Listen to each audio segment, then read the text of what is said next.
अभी भी हम पूरी तरह आज़ाद नहीं है, गुलाम है। जब तक हमें आज़ादी नहीं मिलेगी हम तब तक यही है। ये आज़ादी है, एक संघर्ष है हमारे लिए, बहुत बड़ा संघर्ष है।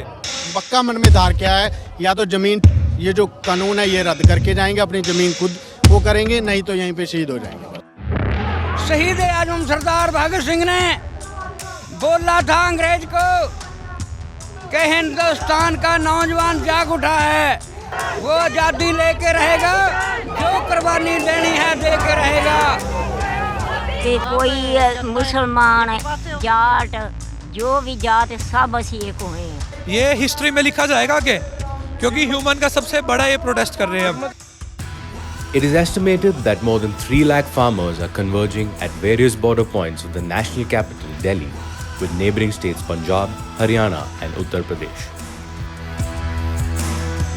The protest began on 26 November 2020 as farmers marched to the national capital in protest of the 3 controversial farm bills which were passed by the Lok Sabha and Rajya Sabha in September 2020.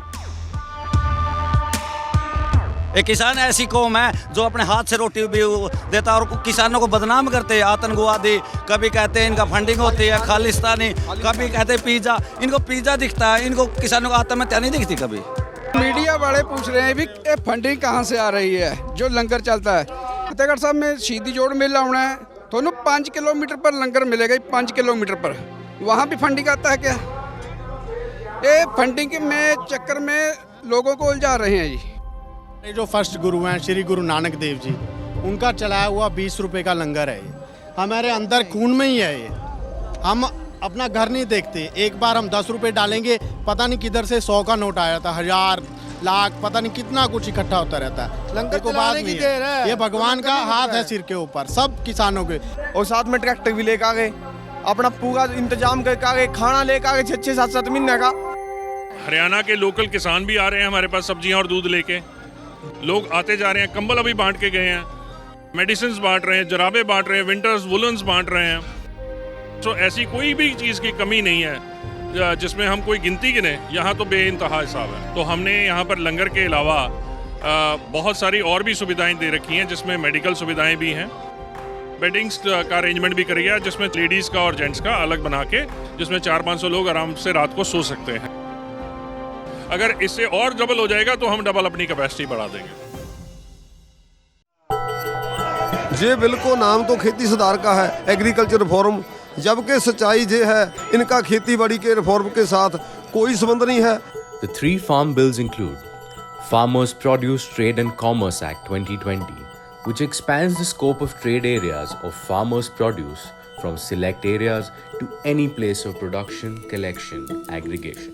कोई भी किसान है जिसकी 20 quintal 30 quintal फसल होती है, मान लो लुधियाने में ही है, वो लुधियाने से जाके कलकत्ते बम्बई कहीं तो बेच के आएगा नहीं, उसको क्या करेगा, लुधियाने में ही बेचेगा, तो वो किसान को इतना फायदा नहीं होगा जितना व्यापारी को होगा।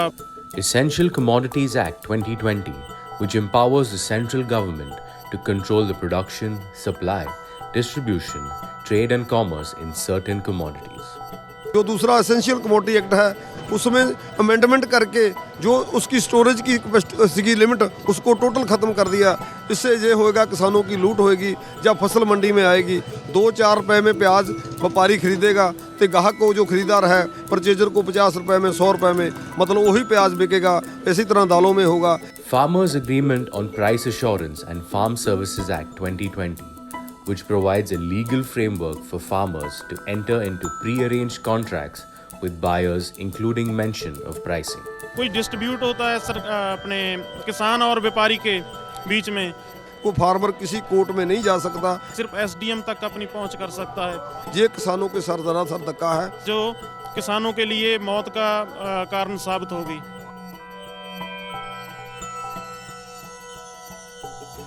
देखो मांगे तो साड़ी साफ है, काले कानून जो है ये रद्द करो। काले कानून थोप दिए हैं वो प्लीज वो अपने वापस रद्द करके वापस ले लें।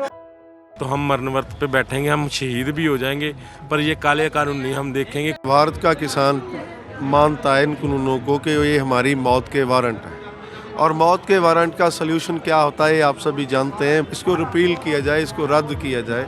बिल वापस करवा के ही मुड़ना, नहीं तो नहीं मुड़ना।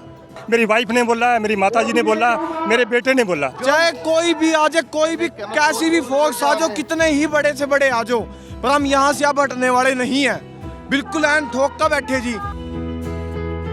सरकार को ये समझना चाहिए कि यहाँ जो भी लोग बैठे हैं ना, वो सभी ये मन बना के बैठे हैं कि जो भी कुर्बानी हमें देनी पड़े हम देने के लिए तैयार हैं। जब ये अमेंडमेंट्स की बात करते हैं तो अमेंडमेंट्स आज करने को तैयार है, लेकिन जिस दिन लॉ ये बन रहा था उस दिन किसान को इन्होंने बुला के नहीं साथ में पूछा कि हम आपके लिए ये मिठाई बनाने लगे हैं, आपको बेनिफिट है कि नहीं है। हम अपने बच्चों के लिए, अगली जनरेशन के लिए आए हुए हैं और इसके लिए हम संघर्ष करते रहे, कहीं तक चलना पड़े। हम पीछे हटने वाले नहीं हैं। सरकार हमारे से, हम सरकार से नहीं है। देश के लोगों से हम अपील करते हैं कि हम पीसफुली आंदोलन लड़ रहे हैं, इस आंदोलन को पीसफुली रखेंगे बिना किसी वॉयलेंट तरीके के, क्योंकि वॉयलेंस अभी जो ऐसा कुछ करेगा वो हमारा साथी नहीं है, वो हमारे खिलाफ वो माना जाएगा। जी लोकल जनता है, जनरल पब्लिक को हम कोई समस्या नहीं पैदा करना चाहते। सभी से हम यही अपील करते हैं हमारा साथ दें और शांतिपूर्वक आंदोलन लड़ें।